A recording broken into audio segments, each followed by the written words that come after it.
Chika Minute!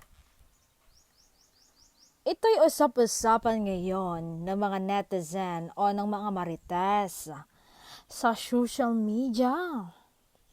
Ito nga, may eksena kasi sa PGT o Pilipinas Got Talent. Ito ang chika, nasagap ko lang ito.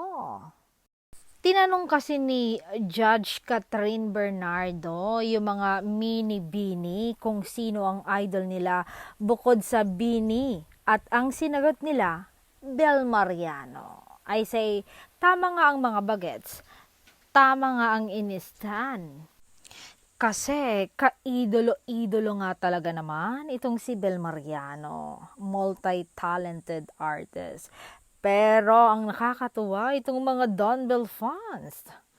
Sabi nga ni Shipping Silently, alam na bakit di pinakita pero sana may nakapag-video. Ay naman kay Caroline Donbell ay hindi yung nagtanong ang sinagot. At ay naman kaya Rhea, umaasa pa yata siya na name niya sasabihin nasa era na siya napawala na sa kalendaryo. Curious ako kung anong expression ng mukha niya after.